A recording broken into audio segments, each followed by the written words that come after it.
Jai Hind viewers, we are back with MRO Digest Dialogues, and today we shall be covering the MRO synergies, which are so critical to the MRO activities, which are beyond description. And we are really privileged today to have our subject matter expert, Shri Pradeep Gupta ji, and who is not only a technocrat but also a bureaucrat with more than 33 years of experience with notable tenures in Ministry of Defense and Ministry of Home Affairs. He is an ex-IOFS officer who was instrumental in establishing the process of manufacture of 155 millimeter shell and was awarded with Santu Sahni Award for being the best production manager in the country. He has closely worked with the defense forces and ordnance factories. Besides looking at indigenization, which is the current fervor of the government and the country in Ministry of Defense, he is very passionate with his mission of nation building and has started a think factory as security and policy initiatives, in brief SAPI, which was launched on 26 October 21, just a year back, with primary aim of absorption of transfer of technologies and border management in India. It has made a huge progress and mark in the masses. Welcome, Mr. Pradeep. So we shall be asking some important questions related to MRO synergies so that our viewers can be enlightened on that particular facet. Firstly, what do you really mean by MRO synergy? Because the understanding in the stakeholders who are not closely linked with the defense forces is little less. Could you elaborate for understanding of our viewers on this facet, sir? Thank you, General Ashok, for giving me introduction. And I also thank MRO Digest Forum for giving me this opportunity. And I also thank General Matharu for inducting me in this MRO Digest group. Thank you. Regarding the MRO synergies, first I'd like to explain what is MRO. MRO is maintenance, repair, overhaul.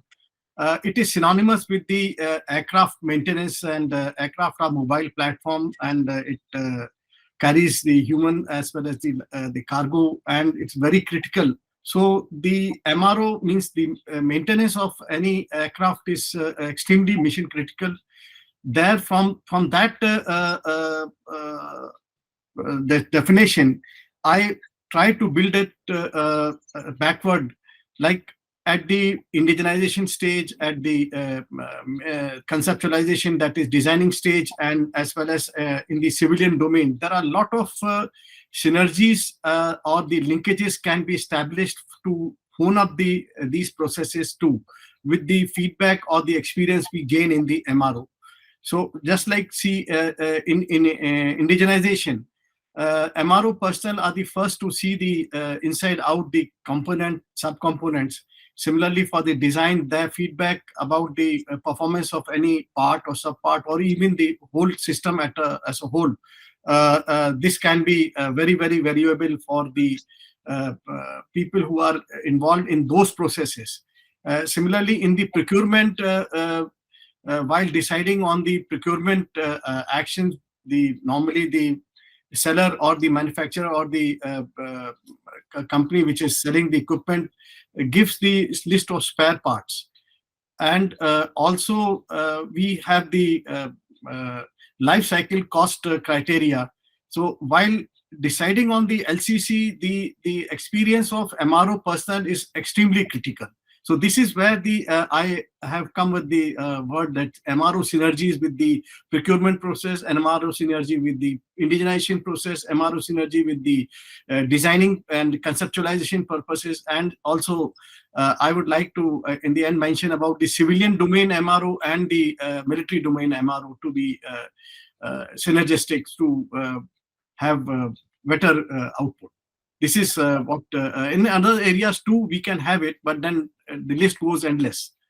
So, thank you, sir. In fact, you started with example of the aircraft, which are very critical, and number of MRO hubs are coming in the country.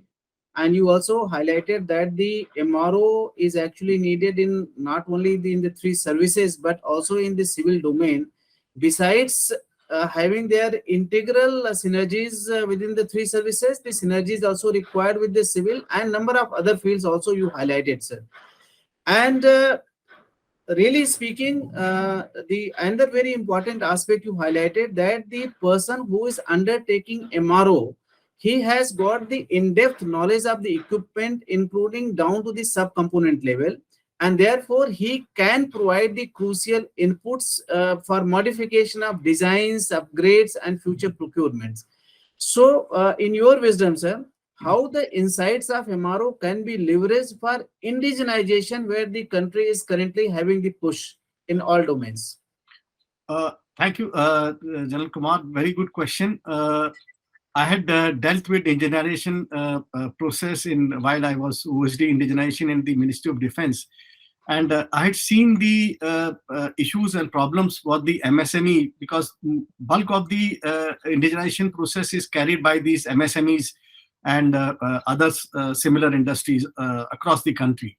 So, like say, if I take up any component, a gyro of a aircraft, so I give them to indigenize. Now, I myself, my means the user or the indenting agency, the armed forces, they themselves are not aware of the intricate details of those that component. So it is like a black box. Now, while doing maintenance, the MRO personnel come across lot of other parameters and details about that particular equipment, which they can share with those small scale industry or MSME while indenting to indigenize it.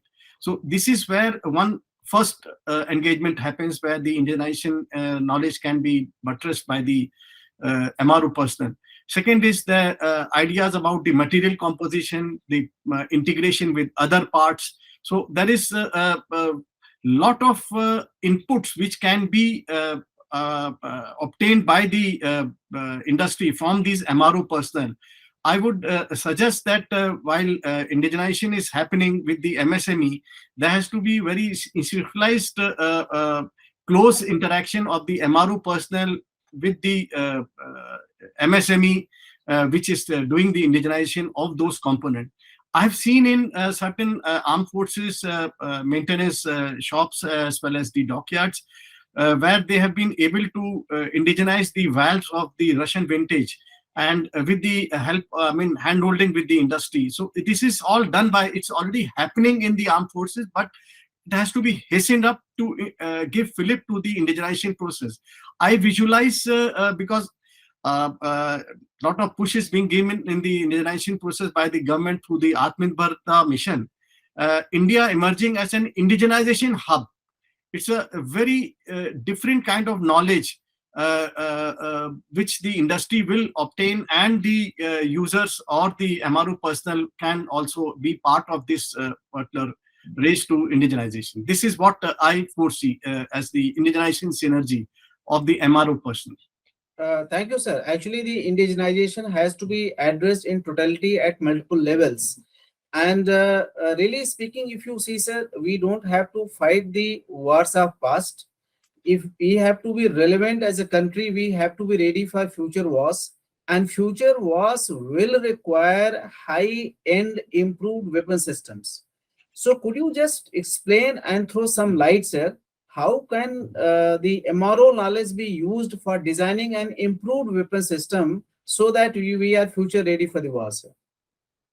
Thank you, General Kumar. Regarding the design of a new weapon, first and foremost, I must have the idea that what exactly the user wants. Now, MRO personnel have been operating, mean most of the imported platforms, what we get on imported weapons, they are the first persons who come across the subparts and components of that equipment before anybody else in the industry or even the user itself.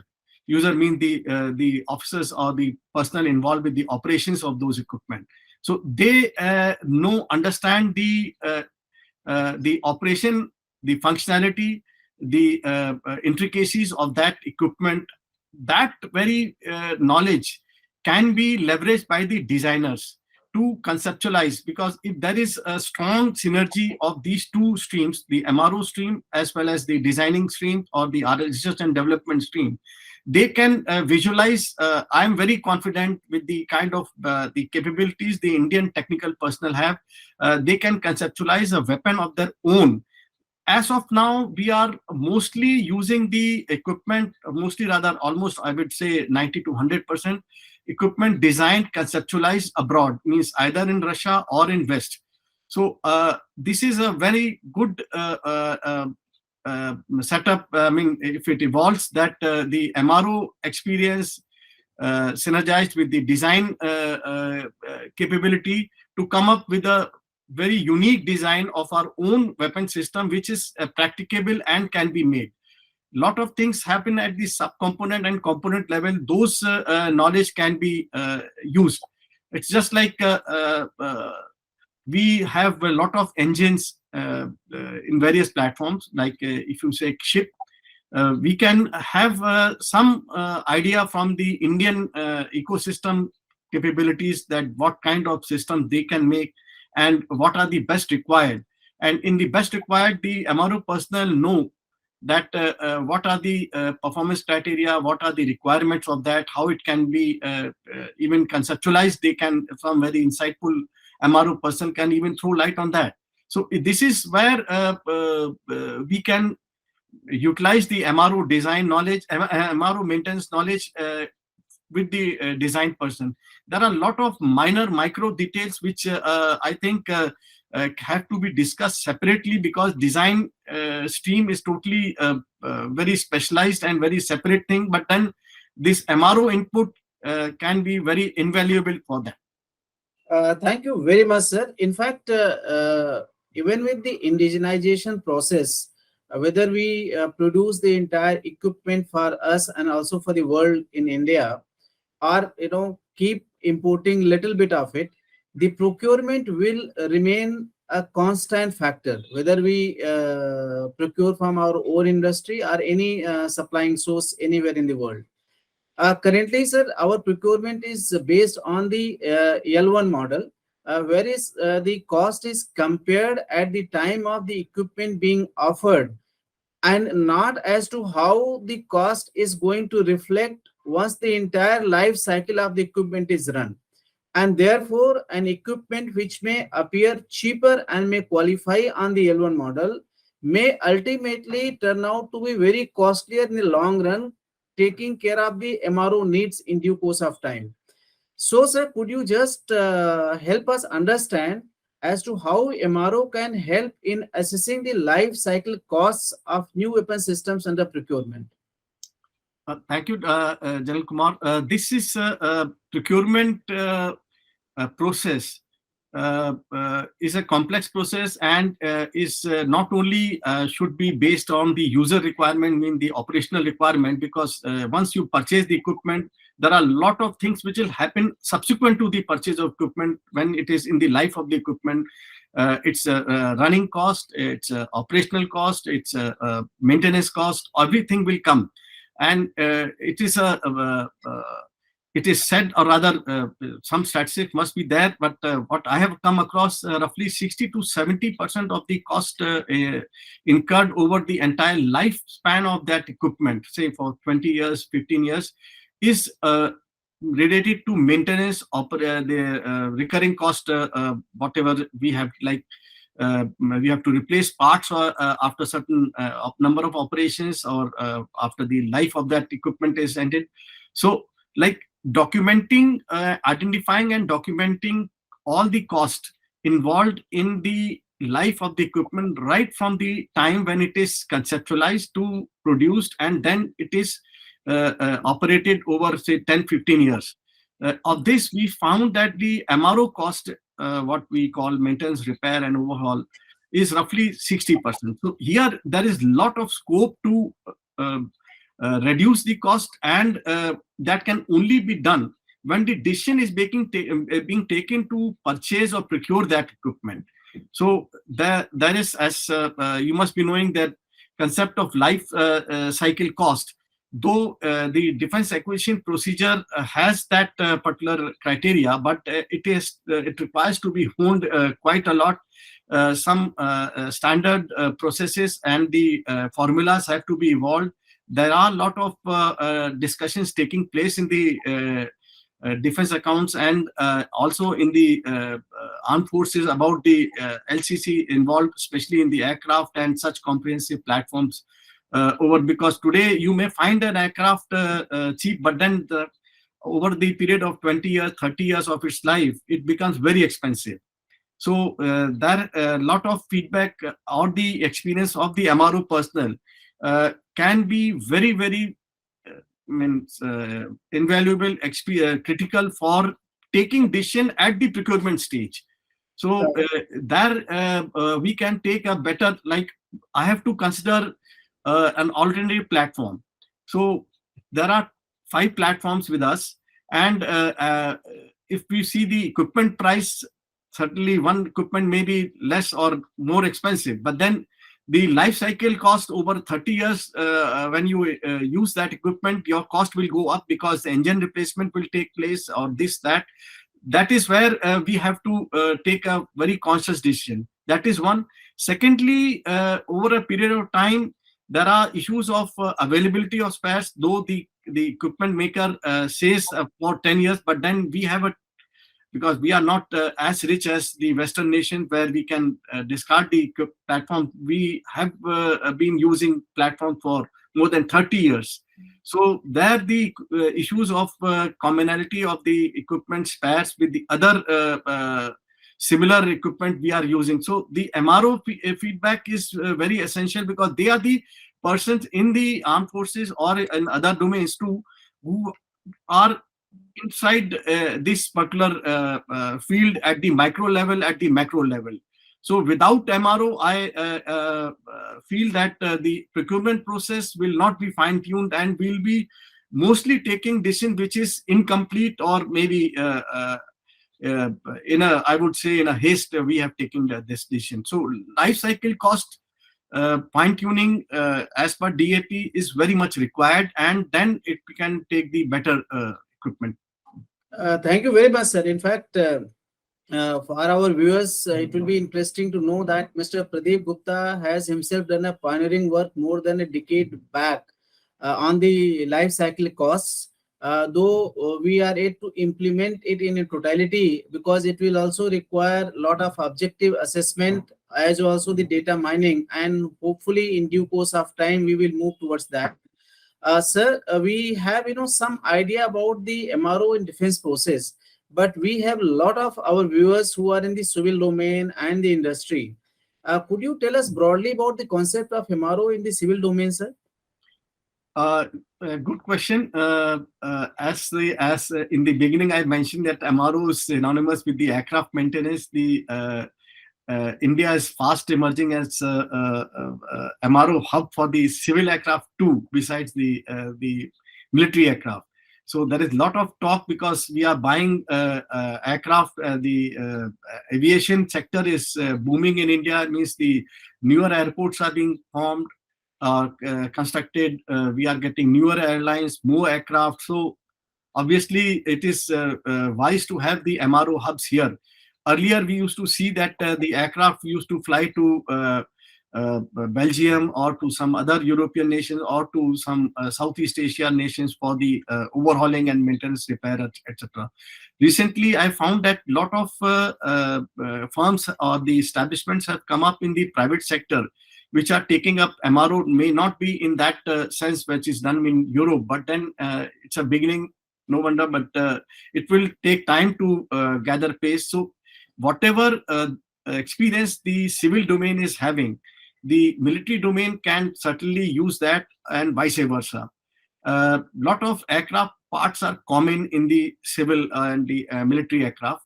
There are certain special things in the military aircraft that we keep aside, but then there are the common things can be obviously tapped in both the sector.